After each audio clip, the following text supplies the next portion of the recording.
began to contemplate evacuation. The burning question was, who goes? And who gets left behind?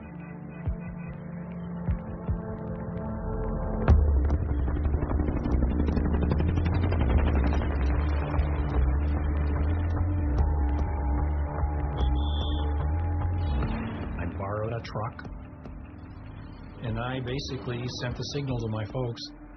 And this meant a group of South Vietnamese majors, lieutenant colonels, and their families to muster at an address in downtown Saigon. I drove down there, they loaded up onto the truck, and I drove them to the airbase. And I had told them, when you hear 3 thumps, that means hold the babies' mouths, don't breathe, don't talk, don't make any noise, because we're going through the gate post.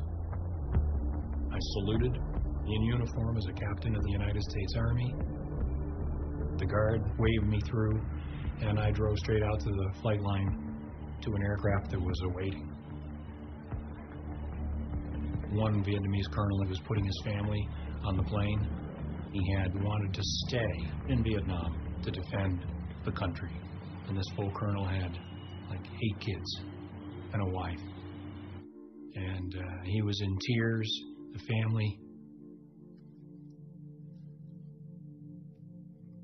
The family were in tears. And I said to him, get on the plane. Just go. Go. It was a terrible, terrible, terrible moral dilemma for everybody.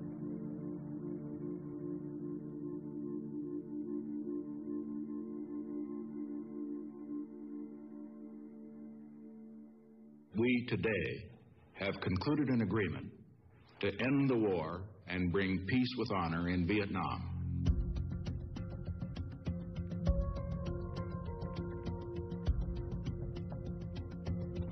We have adopted a plan for the complete withdrawal of all U.S. combat ground forces. We are finally bringing American men home. We who made the agreement thought that it would be the beginning not of peace in the American sense, but the beginning of a period of coexistence, which might evolve, as it did in Korea, into 2 states. Reconciliation between North and South Vietnam, we knew would be extremely difficult. But I was hopeful.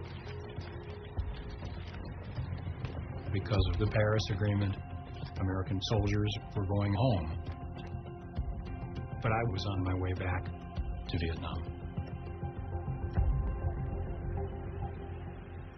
I was assigned to Saigon in the first week of August 1973, so about 6 months after the ceasefire.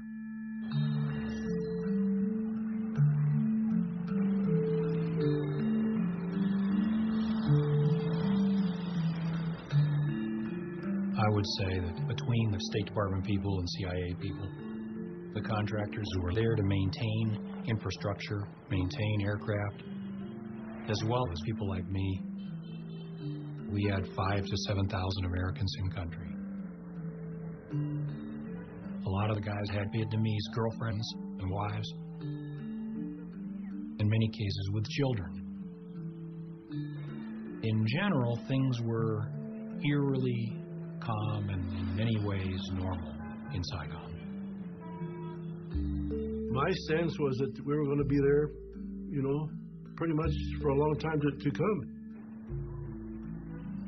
I was assigned to the American Embassy in Saigon. I was in charge of the 84 Marine security guards that were there, making sure that they kept up with their physical fitness training. We were there to protect American lives as well as American property. It was just day-to-day job. The ambassador there was a guy named Graham Martin, a North Carolinian, just as I was. He spoke with a slow southern drawl. He was a great gentleman. He was a cold warrior in the old stripe. He'd lost an adopted son in Vietnam to combat. And he was not going to give up South Vietnam to the communists. He was determined to keep U.S. aid flowing into Saigon. When the ceasefire occurred in 1973, everybody toasted it with Bloody Marys in the U.S. Embassy. It was a grand party. We thought peace was at hand. But the Paris Peace Accord was a masterpiece of ambiguity. In order to get President Thieu and the South Vietnamese to go along with the Paris Agreement, President Nixon pulled out all the stops.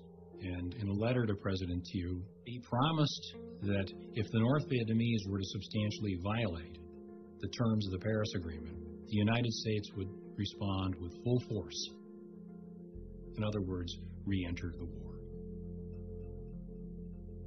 The North Vietnamese viewed Nixon as a madman. They were terrified of him. They believed that Nixon, if necessary, would bring back American air power. But in August 1974, he was gone. Nixon resigned because of Watergate. And overnight, everything changed. Hanoi suddenly saw the road to Saigon as being open.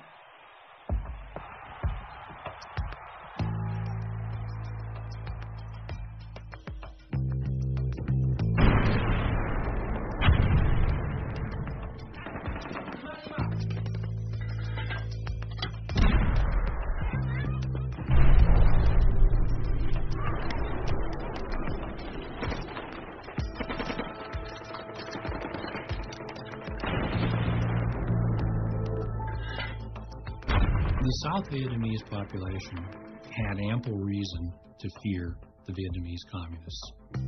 The communist conduct throughout the course of the war had been violent and unforgiving.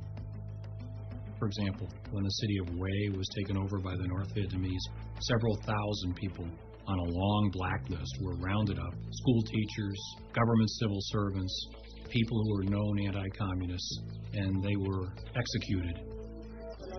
In some cases, even buried alive. So, panic was but a millimeter away.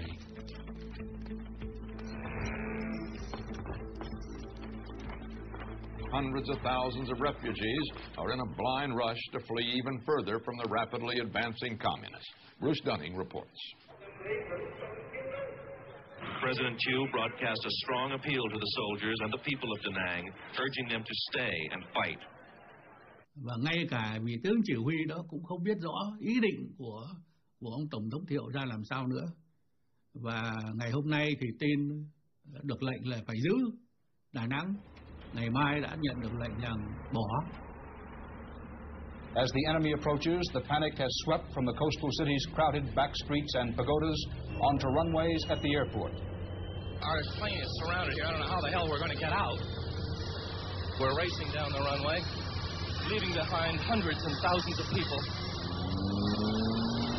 About a dozen are there running along, grabbing at the air stair. We're pulling them on as fast as we can. There's a sea of humanity jamming on. Impossible to stop the crowd. We're pulling away. We're leaving them behind. We're pulling up with the people are falling off the air stairs. The plane is taking off. It was every man for himself. So you saw the World Airways flight being mobbed by South Vietnamese soldiers. You saw ships with thousands of refugees, including lots of soldiers. You saw out-of-control panic. Basically, any boats, trucks, airplanes, or anything going south were besieged by people wanting to get on board.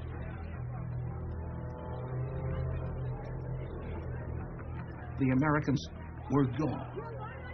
And as a result, the house of cards began to collapse.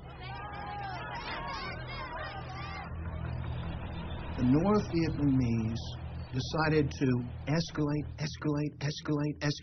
at every turn to see if the United States would react.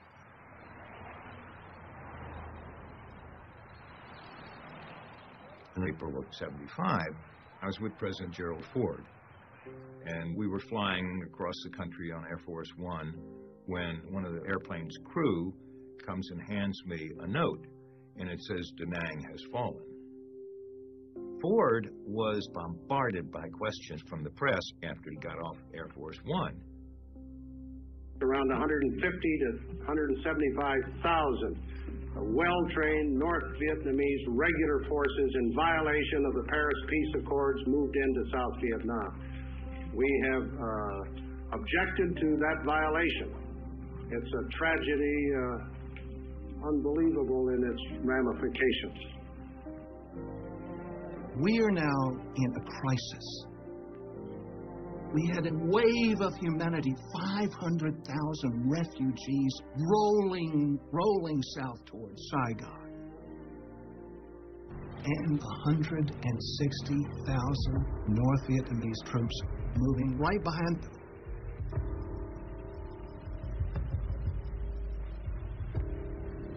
I had become so concerned, I decided to pull our best Vietnamese agents in out of the woodwork to try to see what they could tell us about communist planning, which obviously was rapidly evolving. On the 8th of April, I met with one of our best agents who said, the communists are going to drive on Saigon. They're going to be in there by Ho Chi Minh's birthday, which was May 19th, literally a month away. Communist forces in South Vietnam, already solidly in control of 11 provinces, began working on yet another one today, Binh Dinh.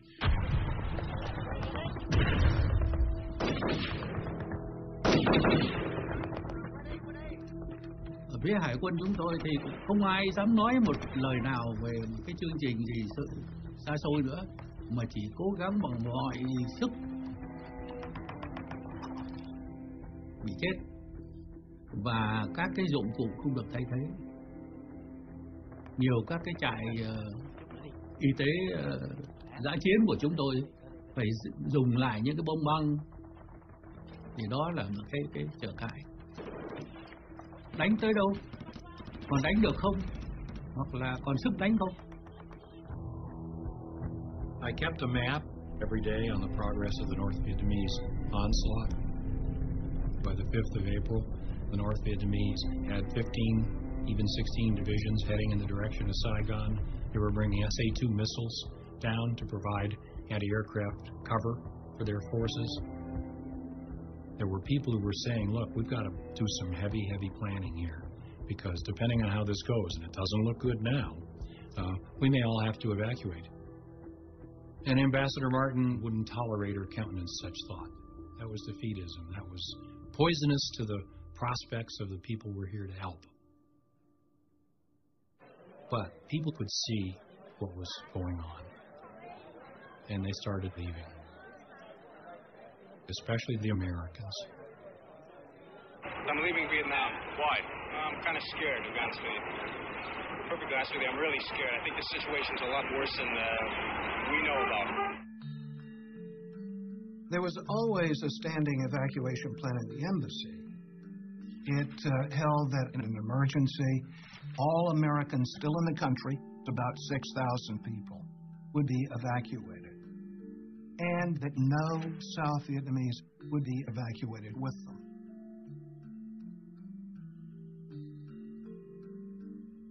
I was a student. The school is not closing, but it seemed like nobody interested in school anymore. You can't stay here. You can't live with the communists. Especially if you have a connection with the Americans, then you really got to get out. If we really made up a list of endangered South Vietnamese, the ones who really worked closely with us during the war, this number could be 150, 200,000, including their families, many more than that. But the idea of talking about an evacuation and of planning for an evacuation of Americans let alone an evacuation of Vietnamese, was still anathema in the embassy. If you mean that South Vietnam is on the imminent verge of collapse, I think the answer is quite definitely no. I mean, we were dealing with an ambassador who was just convinced that somehow he was going to be able to pull this out, and that there wouldn't have to be an evacuation, and therefore there wouldn't have to be a concern about evacuating South Vietnamese. The situation in South Vietnam has reached a critical phase, requiring immediate and positive decisions by this government. There are tens of thousands of South Vietnamese employees of the United States government, of news agencies, of contractors and businesses for many years, whose lives, with their dependents, are in very grave peril. I am therefore asking the Congress to appropriate without delay $722 million for emergency military assistance for South Vietnam. If the very worst were to happen, at least allow the orderly evacuation of Americans and endangered South Vietnamese to places of safety. There was no way in 1975 that the Congress was going to vote any money to go to the aid of South Vietnam. We had pulled out our troops in 1973, and public opinion at that point shifted. The people of the United States, having seen Watergate, having seen the deception of the generals, weren't about to give any help in Southeast Asia. And, you know, Kissinger knew this. We knew we were not going to get the $722 million. By that time, it made no big difference.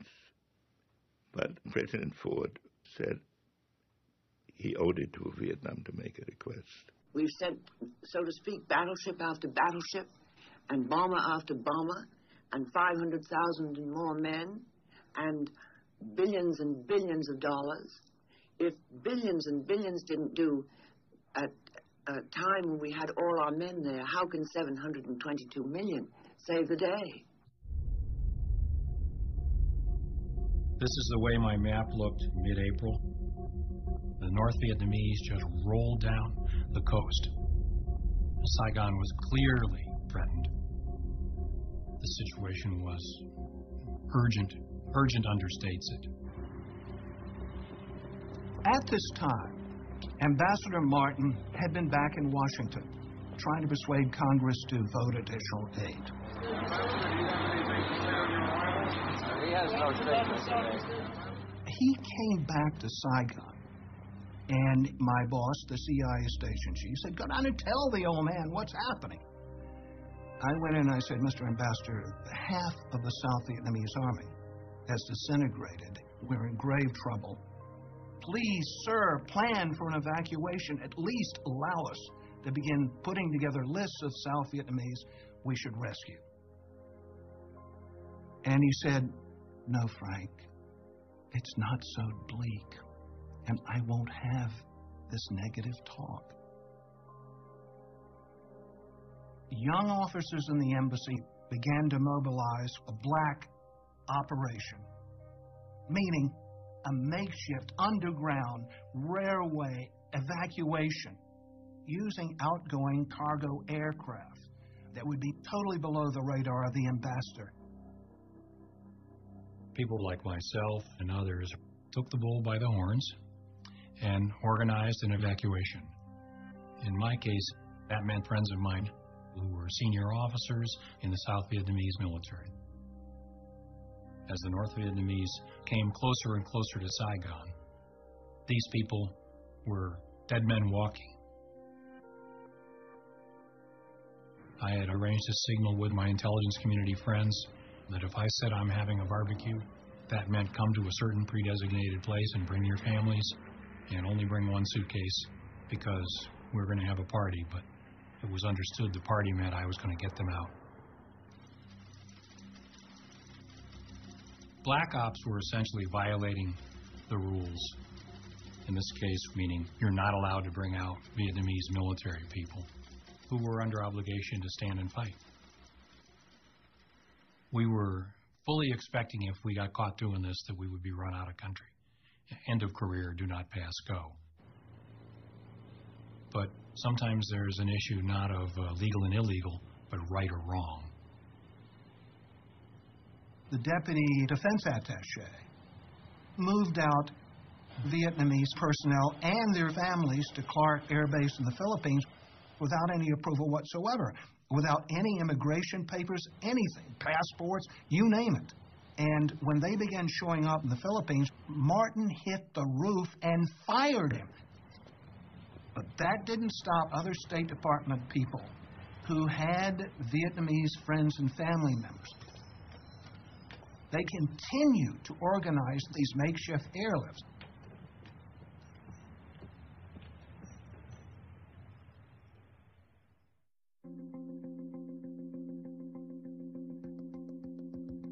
That April, I was in Can Tho, which was about 100 miles from Saigon, and we were getting reports of this town falling and that province falling and so on. And then we were attacked. Sergeant Hasty came by to give me a report on the damage. Can Tho came under pretty intense artillery bombardment. The North Vietnamese had overrun some South Vietnamese artillery batteries and managed to turn those around and shell the center of Can Tho. We knew that the situation was bad. We could see that the South Vietnamese army was eroding. Supplies had been cut off, and you could see the armaments dwindling. We were, under the terms of the Paris Agreement, committed to resupplying the South Vietnamese. They lacked simple things like barbed wire and bags for sandbags. They were rationing their artillery shells because they were running out. The military support, the material support, was not coming. When President Ford went before the Congress, he had two major concerns.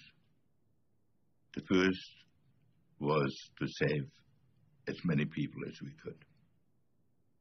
He cared for the human beings involved. They were not just pawns that once they had lost their military power were abandoned. The second was the honor of America, that we would not be seen at the final agony of South Vietnam as having stabbed it in the back.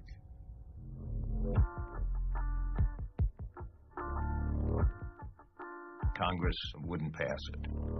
They said no more, no more troops, no more money, no more aid to the Vietnamese. Well, I had to go into President Ford's office to tell him. I had never heard Ford use a curse word in all the time I'd known him. But when I showed him this story, he said, "Those sons of bitches."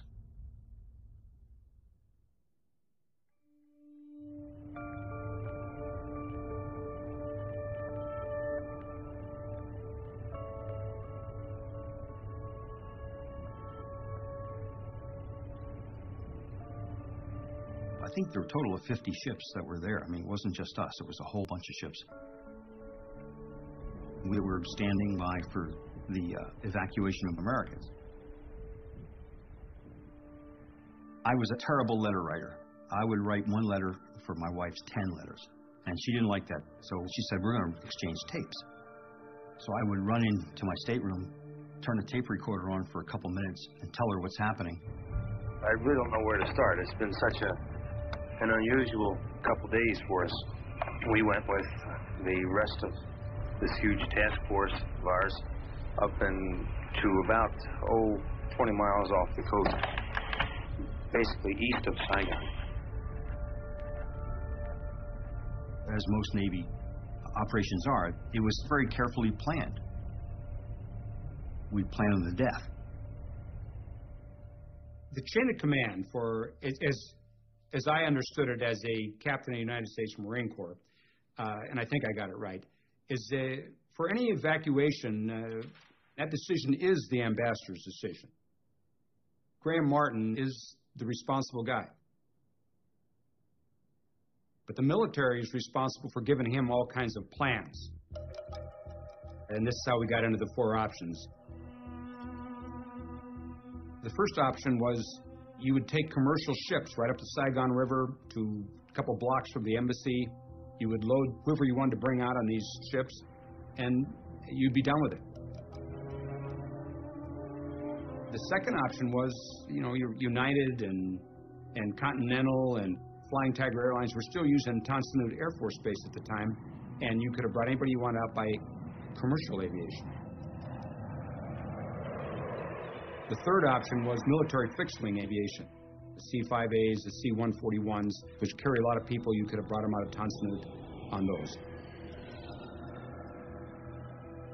The very last option was helicopters off the carriers into Tonsanut Air Force Base.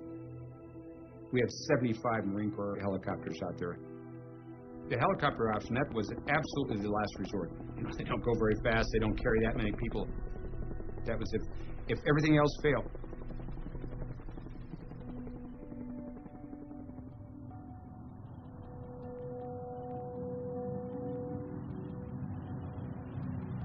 I got into Vietnam late on the 24th of April, 1975. Saigon was full of rumor, of false stories. When we were going to have a last attempt to draw a line across the country, Saigon in the south would remain a free republic, all of these things, and it was all churning all around. The fighting was close to Saigon, but hadn't shown up in the streets of Saigon. I served as a naval officer in 3.5 tours in Vietnam, 2 of those years as a Special Forces advisor with a 20-boat river division, all Vietnamese. I could tell jokes and hear jokes in Vietnamese, and once you start off like that, you eventually end up being able to dream in Vietnamese. In 1975, my mission was to remove or destroy as many ships, swift boats, anything that I considered to be a benefit to the enemy. I met with Captain Do Kim, who was the operations officer of the Vietnamese Navy. Ông ta nói rằng tình hình thì tuyệt vọng rồi. Bây giờ ông phải giúp tôi để làm một cái kế hoạch đưa các chiến hạm của Hoa Kỳ ra khỏi cái tầm tay của Cộng sản. The plan was to sail all the large ships of the South Vietnamese Navy down the Saigon River to the sea and rendezvous at Con Son Island. We had to keep this secret. If we were to get out, it would have had an effect on the morale of the people in the street.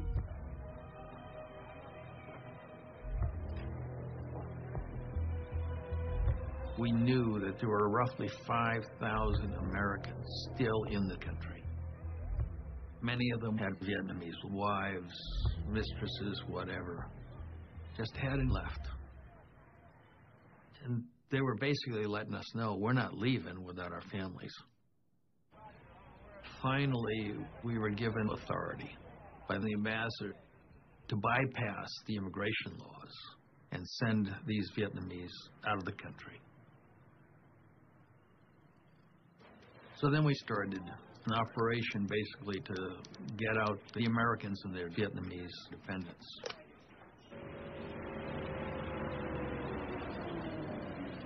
It was not an official evacuation. We still had no organized plan for evacuating high-risk South Vietnamese because we had an ambassador who was making up his mind on the wing. The president also asked Congress for authorization to use American troops here to evacuate Americans and Vietnamese who work for Americans. If it were necessary. You had plans for that? Well, of course, every embassy in the world has plans for it. You think it will be necessary? That again, you see, is a judgment that I can't possibly make at this time. We have been reducing the population here as a measure of prudency, and we'll take measures to reduce it further as a question of prudence. The ambassador was extremely skittish, and I guess understandably so, about talking about evacuation, about sending signals that an evacuation was being planned or even executed. He feared it would trigger a panic. It's time to get out.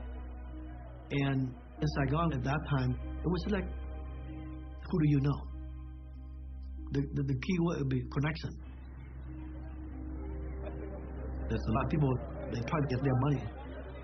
Because if the people have money, maybe they will find connection to get out. You know, so you want to go? Give me this kind of money.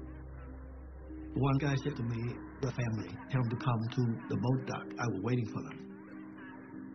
You know, of course, they took the money, but they never got us. There was chaos in Saigon at that time.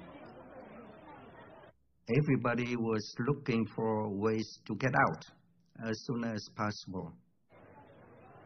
Of course, the Americans we worked with had a plan in place for us. They told us to get to the meeting place, which was a safe house, and near the American embassy, and to wait for buses to come to pick us up.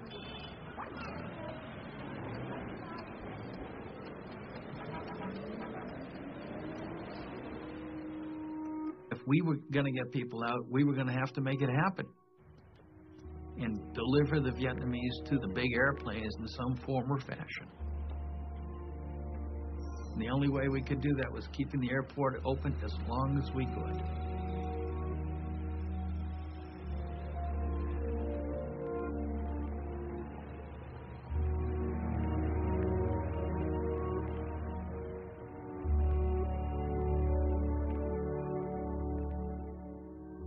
Ambassador Martin still hoped that somehow this thing would not end with the North Vietnamese humiliating the United States by attacking Saigon.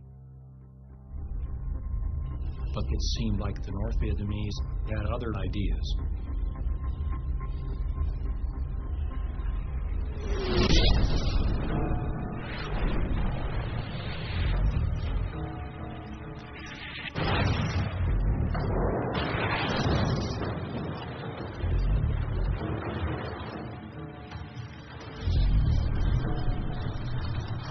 What may be the final battle of Saigon has begun. Communist ground forces have started moving in on Saigon's Tan Son Nhut Airport. Rockets exploded all over the base, touching off 3 major fires. The air base was under continuous artillery fire. I felt the rounds. They were so close. The shrapnel was clinking against the fence behind us. It was abundantly clear that it was a whole new ball game.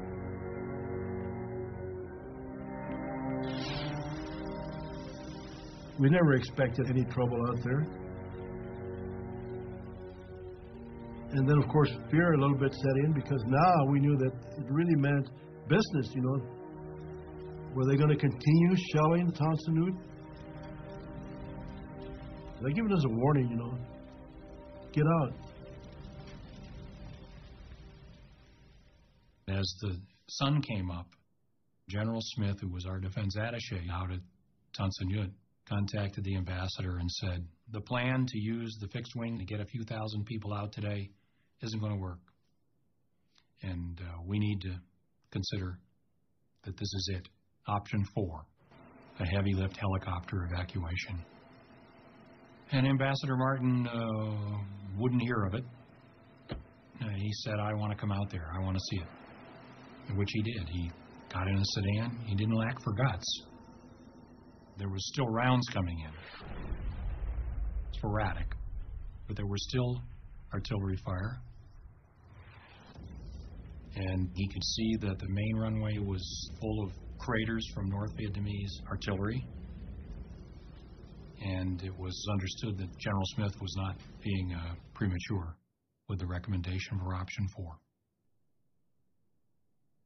Ambassador Martin's concern very clearly, up to now, was that once we start an official evacuation, it's pretty obvious that the game is over. You've got to remember, this is an ambassador who had lost his only son in combat in Vietnam. One becomes pretty invested in that country. He had been holding out hope that some kind of third-party solution could be worked out so that South Vietnam could continue with some form of independence or autonomy. And he was being encouraged to think that this might be possible. But the morning of the 29th, he came to accept the fact that that wasn't going to happen. And I picked up the phone and told Secretary Kissinger to inform the President that I had decided that we would have to go to Option 4.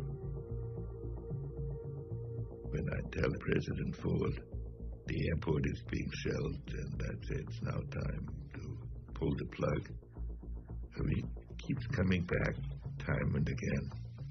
You really think we have to do it? That's how heartbreaking it was for him. He finally, reluctantly, gave the go-ahead for the final evacuation. This is the American Forces Vietnam Network. The prearranged signal for the evacuation was broadcast on American radio in Saigon. The message was the temperature is 105 and rising, and then Bing Crosby's White Christmas. And sure enough, about 10 o'clock in the morning, I believe, on the 29th, there was Bing Crosby on the airwaves.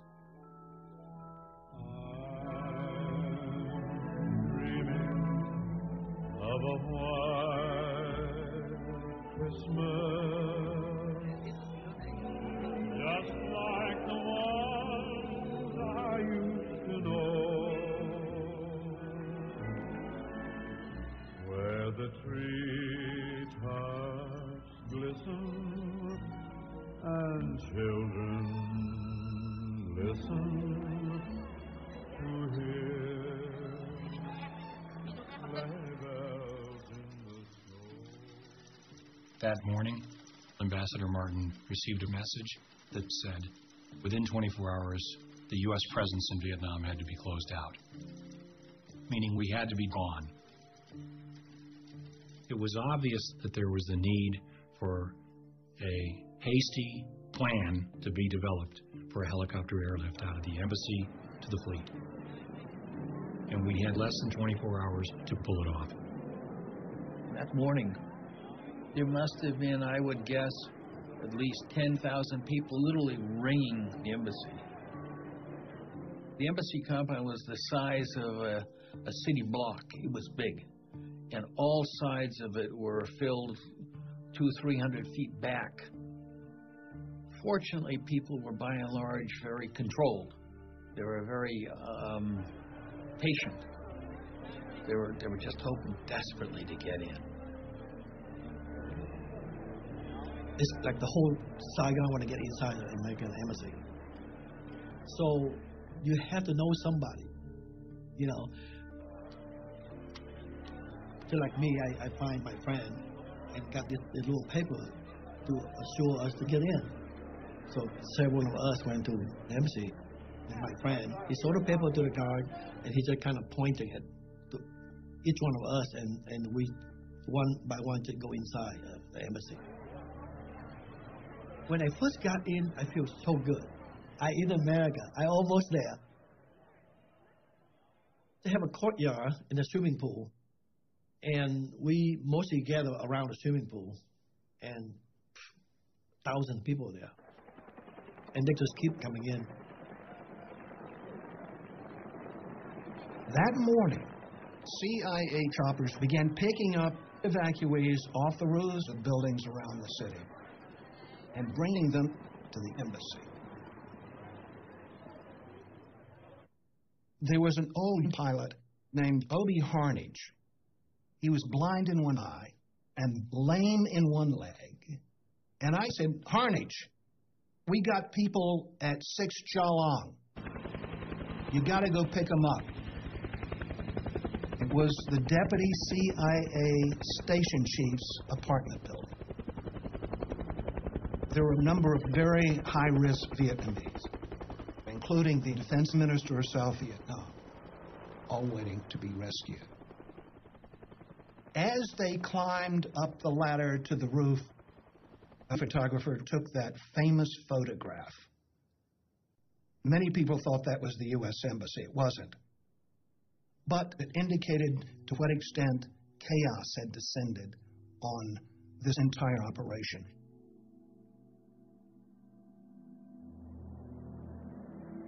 Inside the embassy, everywhere we looked, was teeming with Vietnamese. We counted them, and the total number was about 2,800. There was no hiding it that somehow people had to have let these people into the embassy. Was it, Marine security guards who kind of looked the other way? Was it American employees in the embassy who were doing kind of what we did with black ops and taking care of their own? We never got to the bottom of that. And frankly, we never pursued it. One of my Marines said to me, we should take out the tailor. There was a tailor who made all our civilian clothes. So I said, why don't we take out the cook, too? He said, well, you should take out the cook, too, and all the other cooks. They should get out. They had business with Americans. So they took the bread truck and they rounded up the tailor, the cooks, and the dishwashers, a few others, and their families, and drove them into the embassy compound.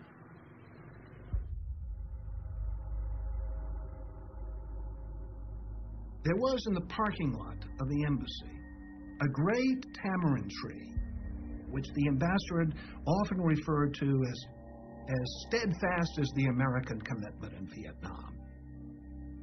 The CIA station chief that last morning said, Mr. Ambassador, we have to cut this tree down. You could not land any large helicopters on the parking lot unless the tree and all the shrubbery was all gone. The ambassador had resisted us cutting that tree because he did not want anybody to be alerted that we were doing any sort of evacuation or were going to do any sort of evacuation. He was upset, but finally he succumbed, to just common sense and gave up his, I guess you could call it a dream, and we cut it down.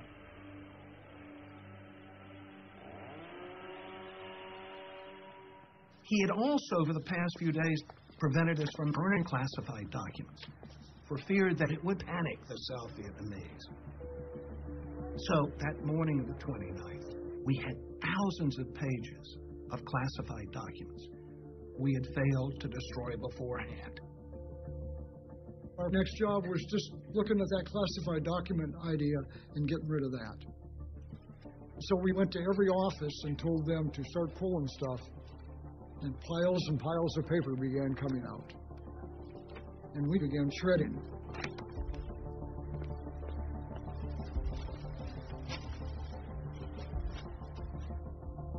There was a small building where we handled the pay for the Vietnamese who worked for the embassy.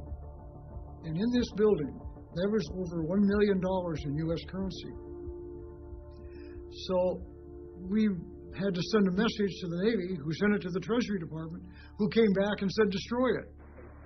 So I assigned a few Marines to get rid of the money.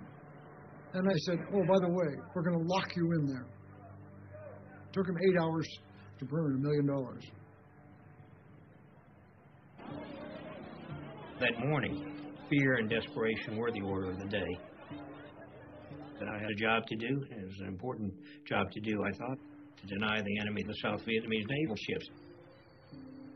Thì ông nói rằng, Đại tá Kiểm, chậm lắm rồi, ông phải ra đi ngay.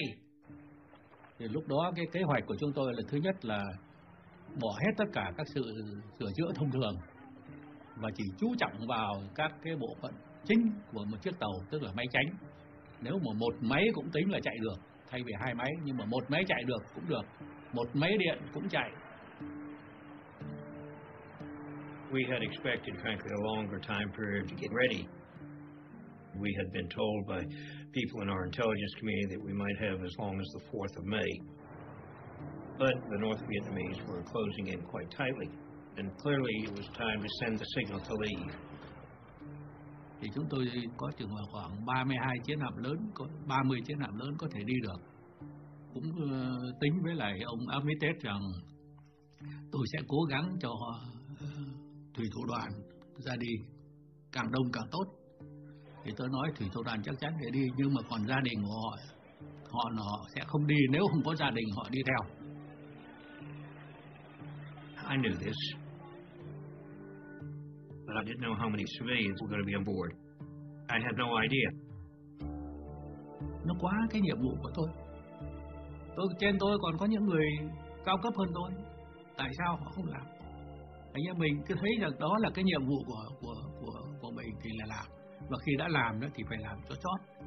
Thì trong khi cái sự mà tính rằng làm cho chót đó đôi khi vượt quá cả cái nhiệm vụ của mình, nhưng vẫn làm, vì cái đó là lẽ phải.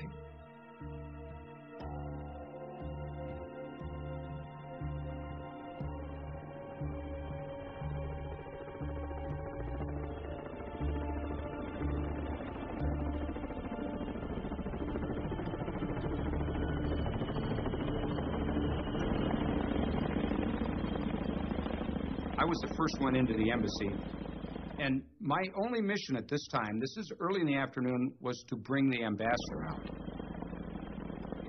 It was actually a mission, it was called Embassy Snatch. I was just supposed to get the ambassador. I land and I said to the people, I said, I'm here to get the ambassador.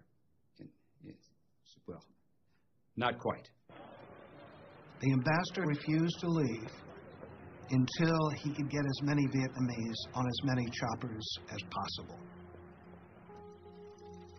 The evacuation of Vietnamese happened because Graham Martin wanted it to happen.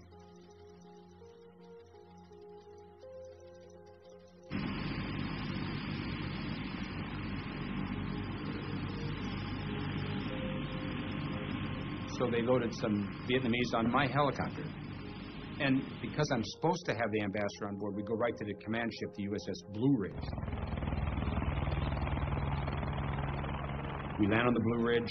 General Carey comes out, wants to know where the ambassador is. He said, well, he didn't get on. I mean, I don't know who I'm supposed to tell, but I told everybody I was supposed to get the ambassador, but the ambassador didn't get on.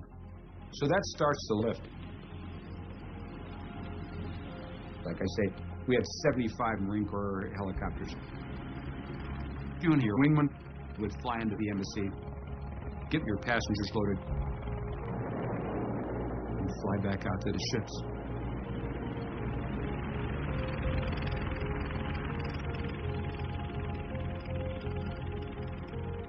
It was a little over an hour back and forth.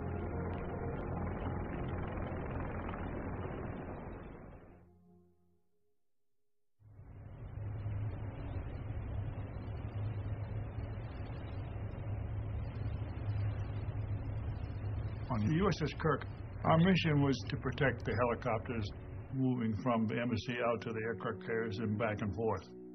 We were very close to the action. You could stand there on the deck and you could watch it all happen. We thought that the USS Kirk was just going to be an observer to this whole thing, and when all of a sudden on radar we started seeing these little blips coming out from the shore. I really don't know where to start. We looked up at the horizon, and all you could see were helicopters, all heading toward us. These were not Marine Corps helicopters. They were small helicopters, the little Hueys, which were never part of the evacuation plan. But they were flying over top of us. We were watching them fly over top, over and over and over again. We viewed them as enemy until we could verify who it was. Then we realized that these were South Vietnamese trying to escape. I figured if we could save one, at least we save 15, 20 people. They were packed in there like sardines. So I made a decision. Land the helicopter. One of our sailors could speak rudimentary Vietnamese. So we put him on the radio and he started broadcasting. This is ship 1087. Land here. So we got his attention, came flying over, and landed on our flight deck. And it turned out that the pilot, he was the pilot for the deputy chairman of the Joint Chiefs of Staff, real high up.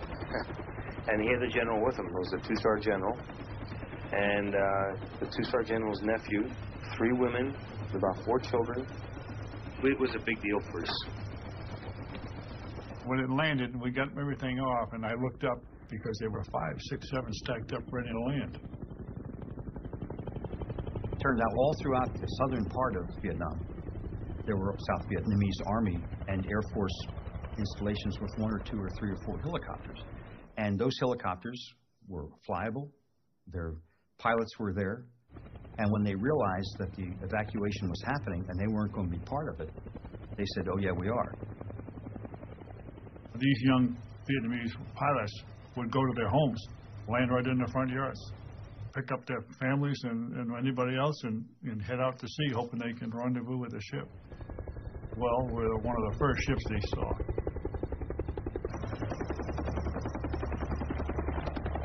Our flight deck will only take 1 helicopter at a time landing.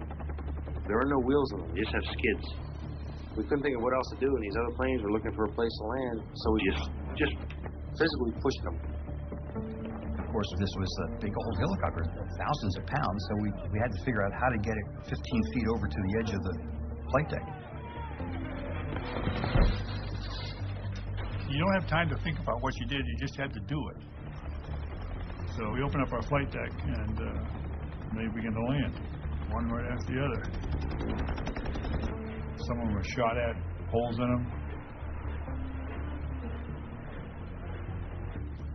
Most of the Vietnamese who came out, I'm talking about the flight crews, they were heavily armed, all with sidearms, some with M16 rifles. They had no idea what was going to happen, so they came out ready for anything, really. So we had to disarm them. None of them had ever landed on a ship before. They were Vietnamese Air Force. Everybody had a gun. They took all the guns away from them.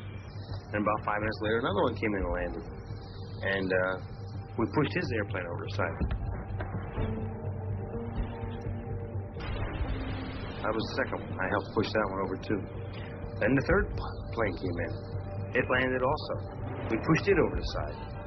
So meanwhile, we've thrown 3 helicopters in the water so far. This is incredible. I know you're probably not believing any of this, but it's all true.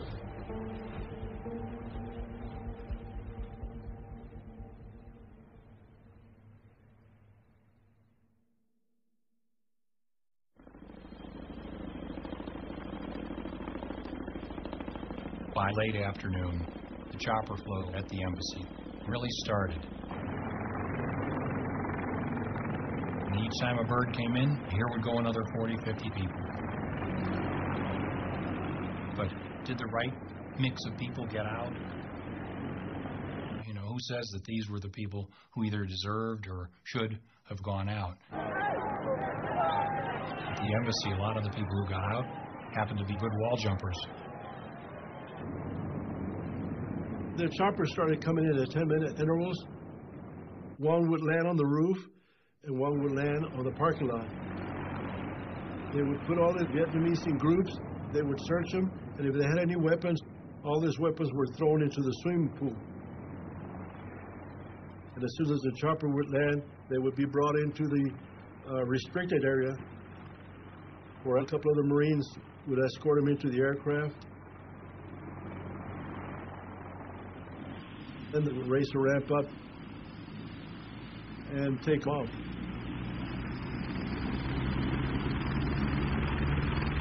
I remember I told to my friend, and he said, "Oh, it's our turn now. We're almost there, you know." So we're all excited. And I remember very distinctly that every time a helicopter coming down, it just blew us away. We had to kind of duck down to fight with the wind of the chopper.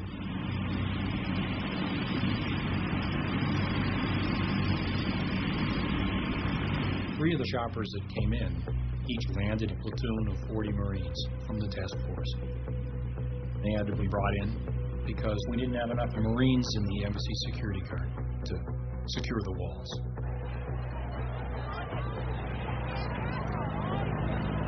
I went with my wife to the embassy. A lot of people, they clinched to the top of the wall, but they couldn't get in.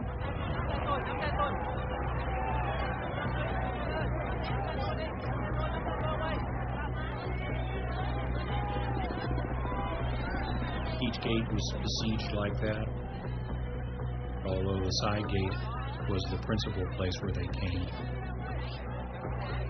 People holding letters saying, you know, I work for the Americans, please let me in. Journalists were arriving and counting on being recognized to be let in by the Marines.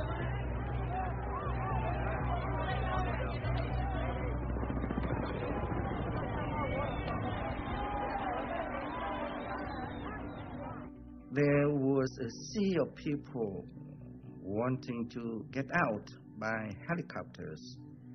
But, well, they looked up at the helicopters leaving, and I could see their eyes.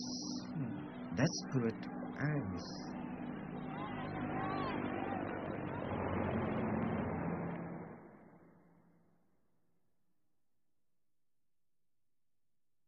My dad flew a Chinook helicopter in the South Vietnamese Air Force. He had been waiting for orders, but his captain had, basically just left. So he and some other pilots picked out the best Chinooks and took off.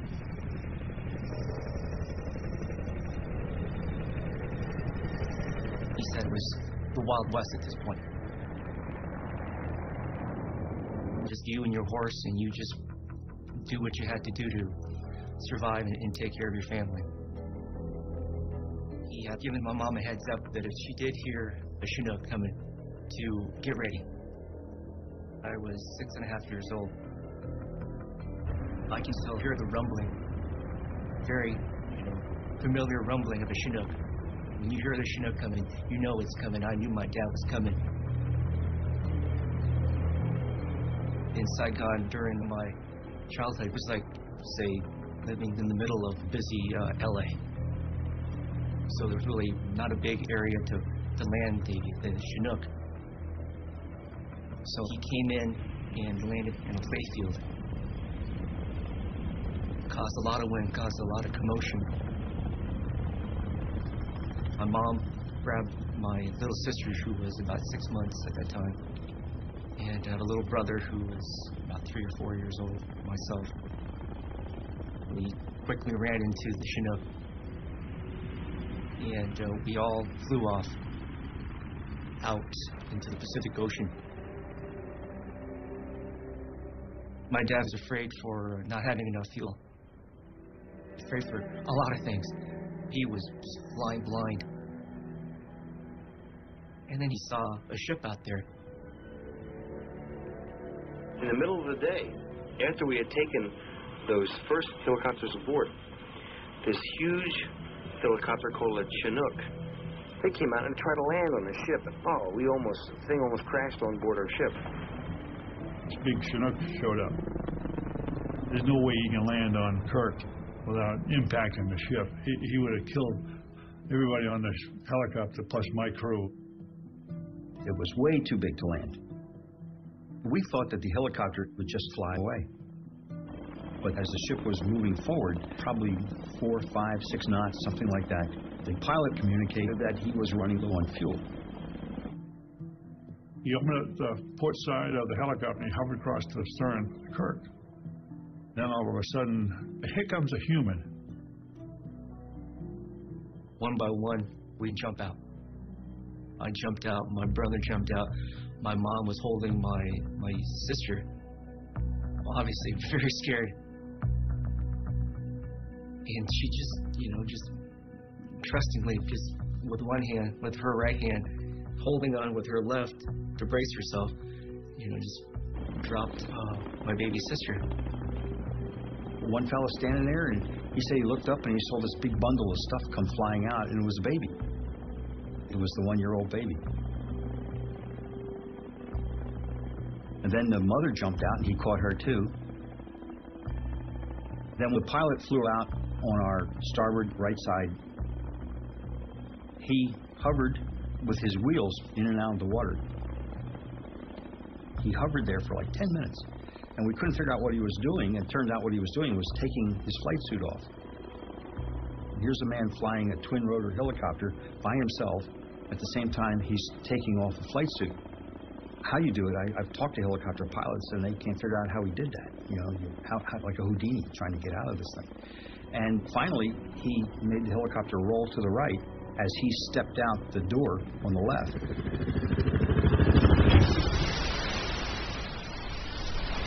Just thunderous, loud noise.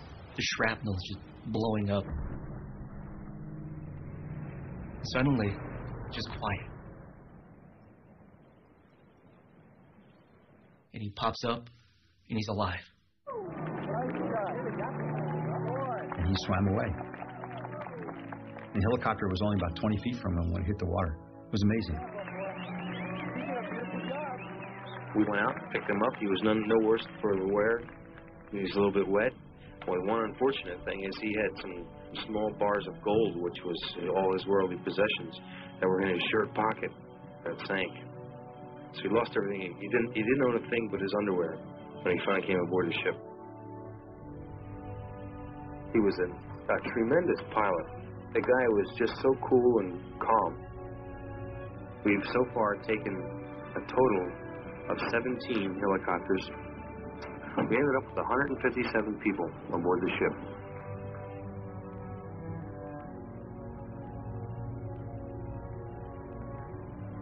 That crew was very special.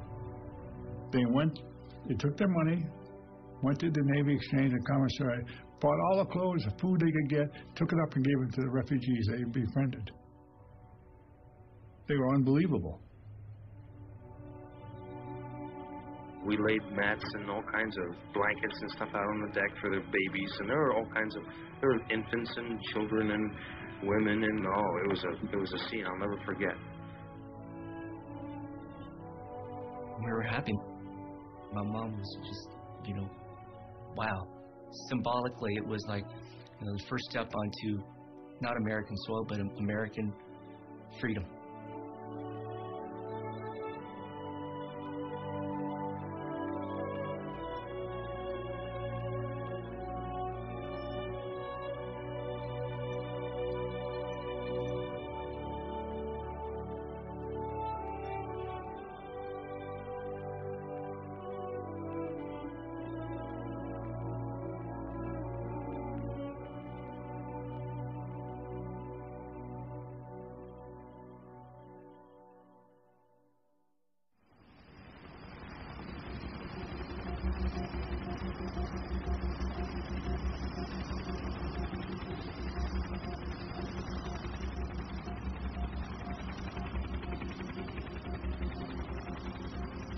When we started the evacuation, we were very, very excited about it. Then your next emotion probably was just determined to get this job done and get these people out. And then later, as it went on, you became fatigued and frustrated that you could never make a dent in the amount of people that were coming out of the embassy. You'd ask questions like, was the crowd getting any smaller? When are we going to finish this, And they'd say, we're under orders from the ambassador. We're doing the best we can. The carrier pilots were saying, look, it's an uncontrollable sea of people, and Ambassador Martin has lost his objectivity, that Ambassador Martin is trying to evacuate all of Saigon through the U.S. Embassy. But he was doing his best under terrible circumstances. Ambassador Martin was dragging out the evacuation as long as he could to get as many South Vietnamese out as possible. Each helicopter took about 40 people. He knew that once the Americans were gone, the evacuation would be over. So they just put 1 or 2 Americans on each one.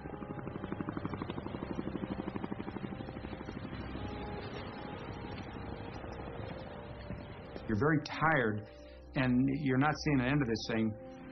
So I got the word out, you know, we could use some help out here. We only have 75 helicopters.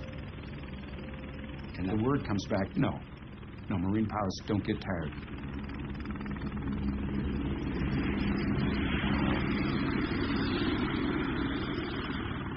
Back at the embassy, under the ambassador's direction, we, of course, were taking advantage of the presence of the aircraft to evacuate threatened folks.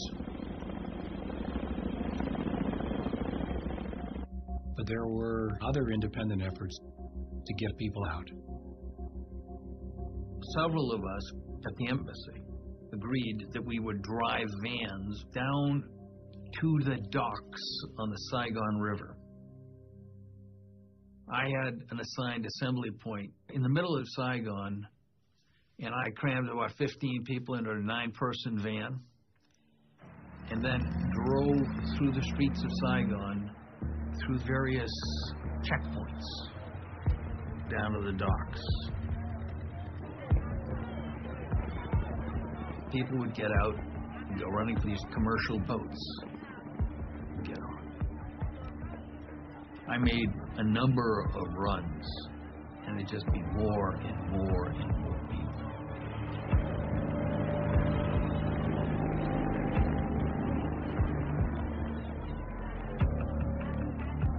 Finally, as the sun was going down, we were running out of light. A man came up to me. I turned to him and said, "This is my last load. I can't take any more." I said, "Well, get your family." And he said, "Can't do it. My family's too big. My family's too big." And he just shook my head and said, "Thanks for trying," and walked away. So I came back to the embassy and parked the van. It was already getting well into twilight. Got my way through the crowd. It was a big crowd. I had nothing more I could do. So I went to get on the helicopter, and Ambassador Martin pulled me out of line. He said, "I know what you've been doing. I know you've been out there. We've been talking. I want to thank you." I thought it was a kind gesture. By that time, it was definitely dark. The lights of the helicopter inside radiated very clearly. I sat down, looked around. I was one of maybe 2 or 3 Americans. The rest were all Vietnamese. And we flew out.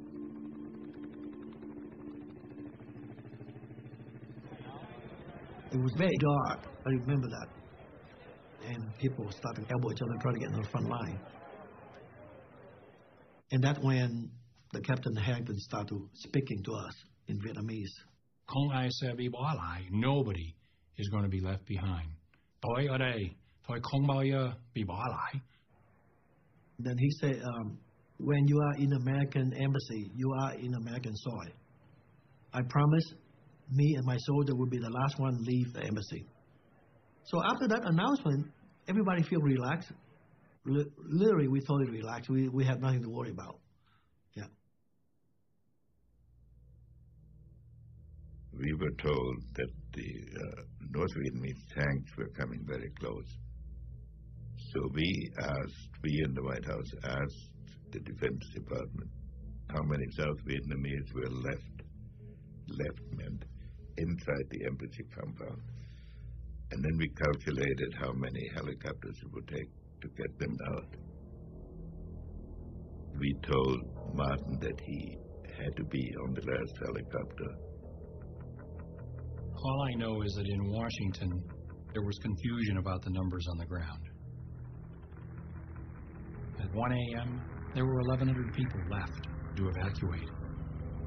After we'd had a flurry of choppers and cleaned out more than half of them, and there were 420 people left, we received an order from Washington that the lift was over other than the extraction of the remaining Americans. About 4 in the morning, 4:30, I land on the USS Blue Ridge again. So General Kerry comes out and gives me an apple and a cup of coffee or something and says, "We're under orders from the president. You got to get the ambassador out." So we fly in. I land on the roof exactly at 4:50 in the morning. I said, "I'm not leaving until the ambassador's on board." One of the Marines lowered the flag, folded it up, and escorted the ambassador up to the landing zone up on top of the embassy, and he gave him the flag.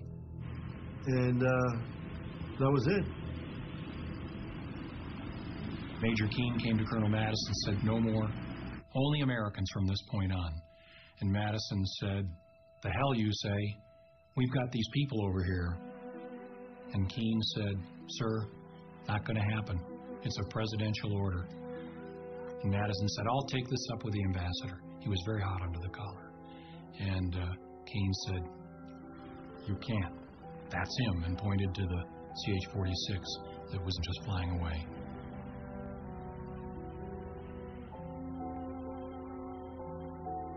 So the ambassador's on board. And out we go.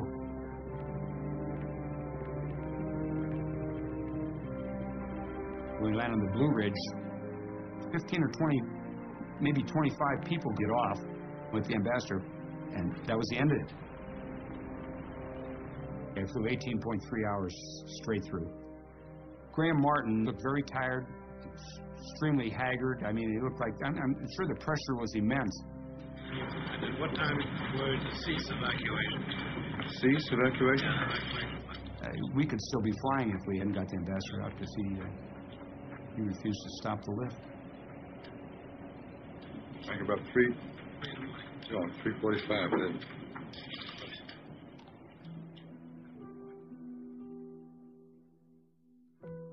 Colonel Madison says to me, "We're screwed.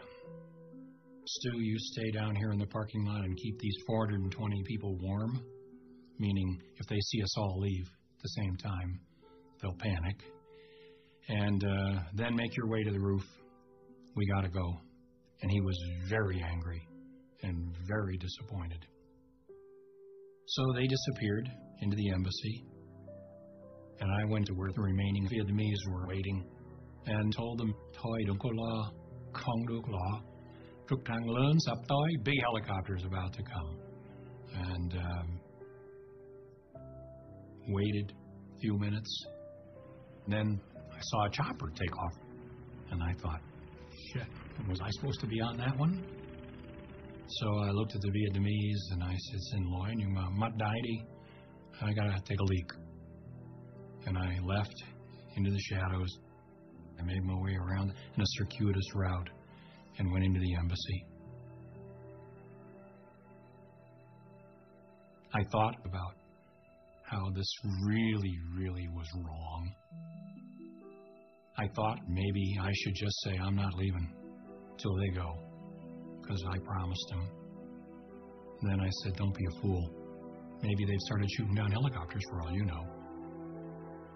You're not going to get anybody else out. It's a presidential order. This decision has been made." So I got to the roof, and a CH-46 alighted on the rooftop. Put its ramp down, and we got on board. As it took off, the door was open.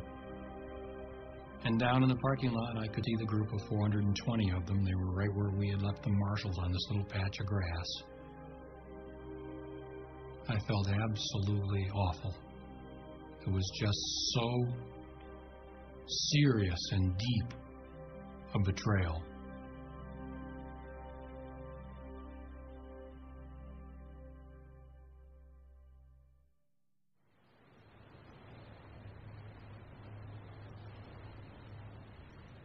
Later that night, I was quite surprised that I get a call, come alongside the flagship, the Admiral wants to speak to you. And my first reaction, as any CO, is, what did we do? Not realizing we had been picked for a special mission. We were supposed to pick up this person. He was 30 years old, came aboard, civilian clothes, and the captain was just told to take his direction from this guy. I went aboard to Kirk and met with Captain Paul Jacobs.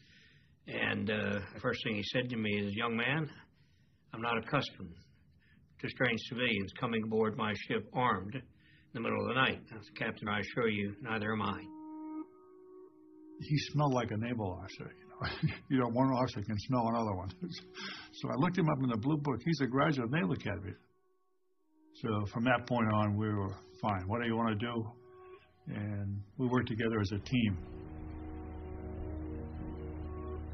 We steamed down to Constance Island, and we could see on the radar display that there were a lot of blips. And I remember dawn breaking, the sun coming up, and seeing what I had seen as a radar display in person. There were dozens of ships, and not just Vietnamese naval ships, but also civilian ships.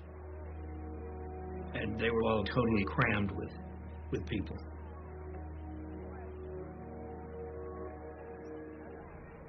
There are no words to describe what a ship looks like that holds 200 and has got 2,000 on it.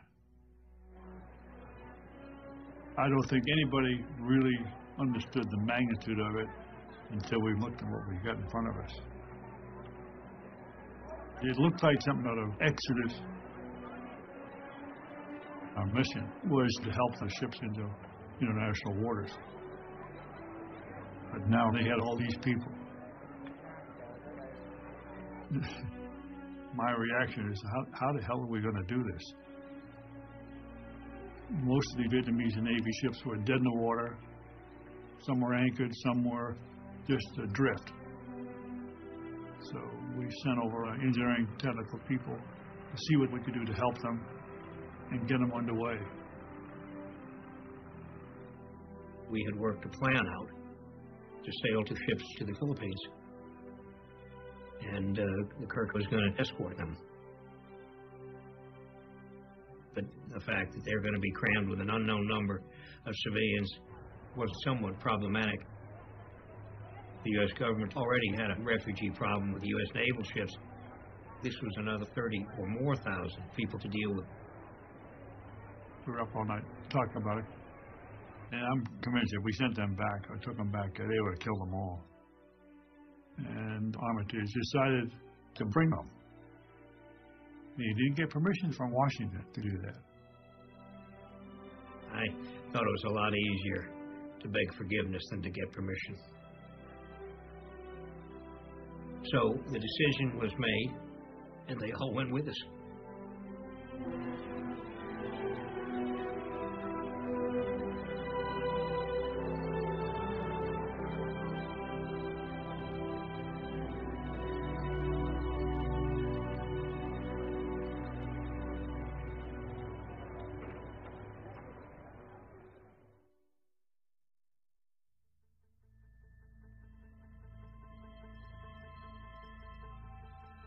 We had finally got out the last of the refugees that we could get out.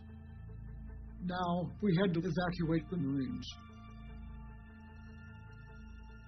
They were all inside the embassy building, except for us. I was still on the embassy grounds with 2 of my sergeants, and I said, "You two stay right with me. Don't leave my side." We slowly walked backwards to the embassy door. And a couple of Vietnamese came towards me. They said, "We have no more helicopters. That's it. I'm sorry. We cannot take you." And they began to argue with me. They spoke good English, too. "We can ride in your helicopter." I said, "I'm sorry. No more." So we spun around and slammed these huge doors, and we locked it from behind.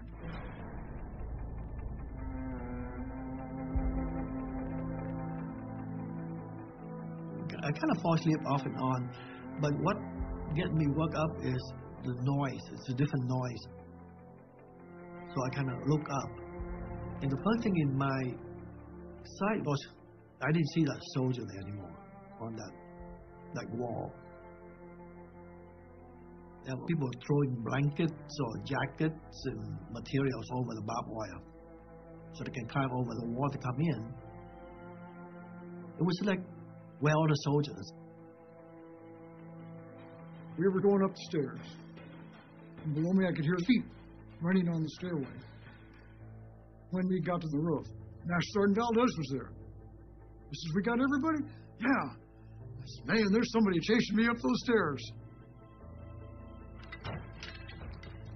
There were wall lockers up on the roof and those big fire extinguishers with wheels.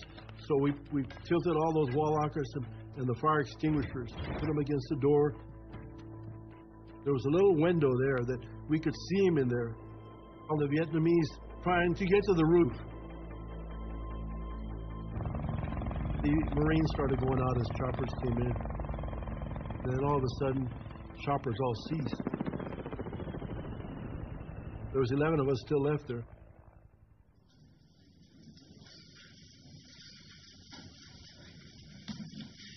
The briefing was delayed until the evacuation was completed, and the last helicopters are now in the air. The President commends the personnel of the armed forces who accomplished it, as well as Ambassador Graham Martin and the staff of his mission, who served so well under difficult conditions. We were told that Martin had left on the last helicopter and that the evacuation had ended. I'm confident that every American who wanted to come out is out. So we held a briefing.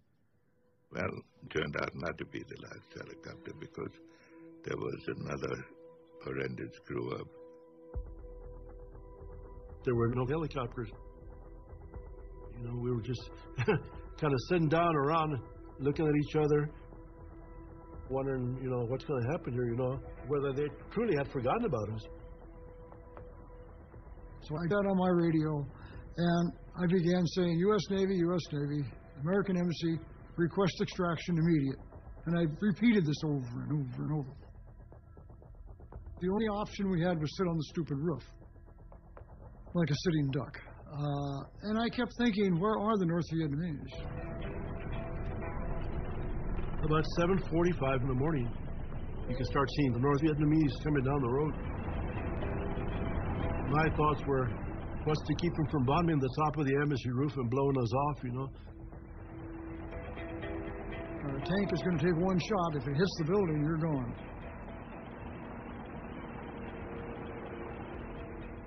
So I didn't like the idea of being up there, but where else were we going to go? Finally, I looked out and I saw a black dot. When that chopper landed, I told the Marines, go, get in. I was the last one out. And as I was putting my foot on the ramp, I fell down, and I'm just hanging on, and the ramp's going up. The ramp was closing, and I did what I was trained in my first tour, count. So I went 1, 2, 3, 4, 5, 6, 10, 10. 1, 2, 3, 4, 5, 6, 10, 10. And I looked at the crew chief and I said, put it down. I knew I was missing one man. I remember looking at the ramp, and 2 hands were over the top of it. So the Marines just kind of grabbed me and then just pulled me in. We left by my watch at 7:58. Saigon time. Now we were the last 11.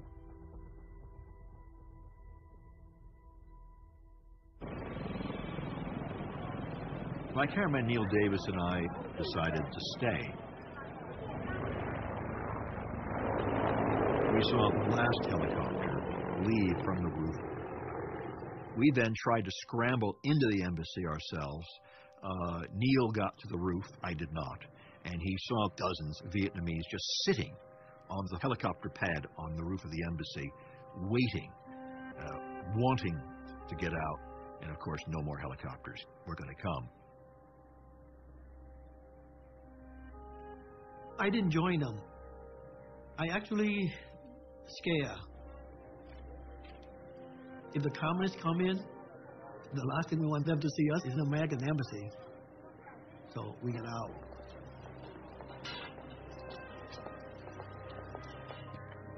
People were coming in and out of the building. Literally anything that could not be fastened down or was not fastened down was being taken away. Any souvenirs from the ambassador's office were taken away. Almost brick by brick, the embassy was being dismantled.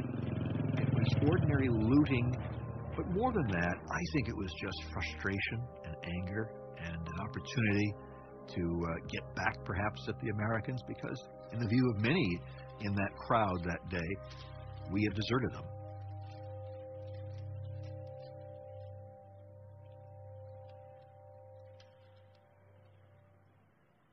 NBC News correspondent Jim Laurie is one of the few Americans still left in Saigon, in the city when President Duong Van Minh went on the radio and told the Viet Cong that his country would surrender unconditionally and that he had told its army to lay down its arms. Here from Saigon Radio Hookup is Laurie's report on the surrender. In the words of General Minh, we are here to hand over the power of government to you in order to avoid bloodshed. It is a unilateral ceasefire and an unconditional surrender. The 30-year war in South Vietnam is at last over.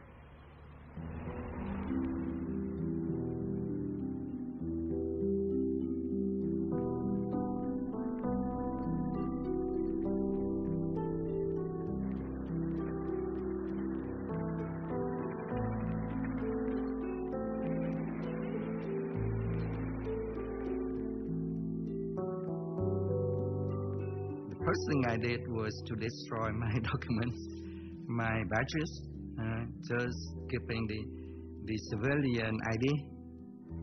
And then I went around Saigon to see what happened.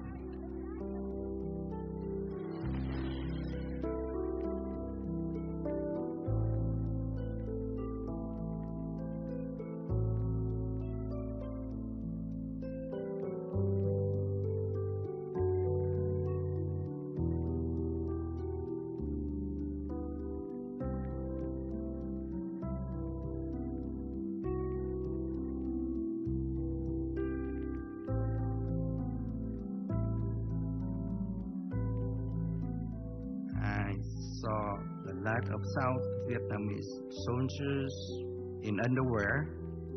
They took off all their military clothes, boots, and they threw them away.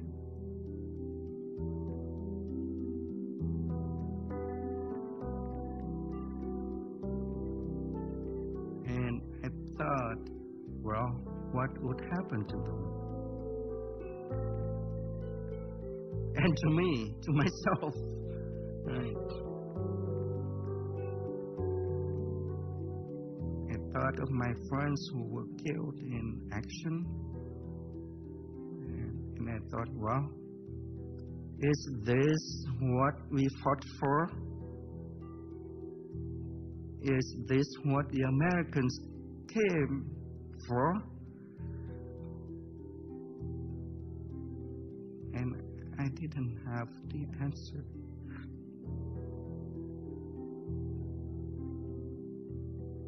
I have wrestled with this ever since. I realized that I had become the quintessential American in Vietnam. I had all these causes, all these big things I was doing. I was trying to get the truth back to Washington. I was talking to agents, trying to persuade the ambassador. And I forgot that what was at stake were human lives.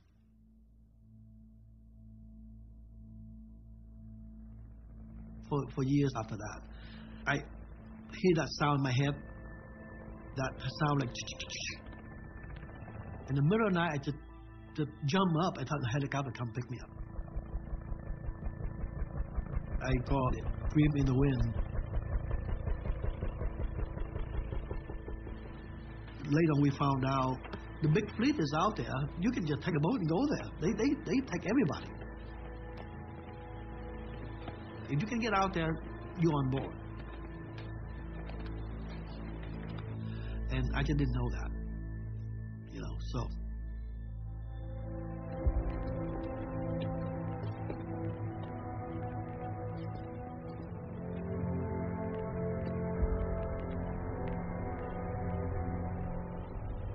As we approached the Philippines with our refugees, there was a big problem. They wouldn't let us in, and the reason they wouldn't let us in is because the government there had recognized the new regime in Vietnam, and these Navy ships we were escorting were all flying South Vietnamese flags, and the solution was to reflag all these ships as American ships. Thì chúng tôi có trình với lại ông đô đốc của cái đoàn tàu để thất hạm đội đó, thì chúng tôi có đề nghị làm một cuộc lễ hạ cờ của chúng tôi xuống và kéo cờ của Hoa Kỳ lên.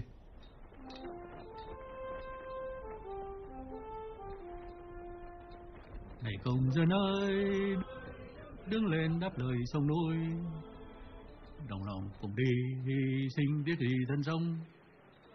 Tôi đã hát không biết bao nhiêu lần hát quốc ca và cũng đã tham dự không biết bao nhiêu lần lễ hạ kỳ. 42 tuổi là những con sói già ngoài biển rồi mà cũng không cầm nổi nước mắt. Thấy trùng lại và mới thấy thấm thía rằng lúc này đúng là mình đã mất nước, đã mất hết. They lowered the Vietnamese flag, people crying. It was very emotional for them to lose their country, their flag, their ship. Everything was gone. And then we raised the American flag. We tried to do that with as much dignity as we could.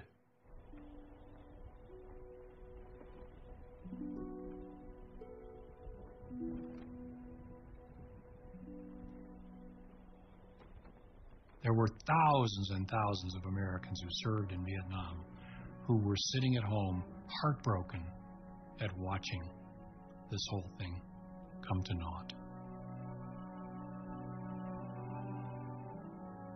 The end of April of 1975 was the whole Vietnam involvement in a microcosm. Promises made in good faith, promises broken. People being hurt because we didn't get our act together. The whole Vietnam War is a story that kind of sounds like that. But on the other hand, sometimes there are moments when good people have to rise to the occasion and do the things that need to be done. And in Saigon, there was no shortage of people like that.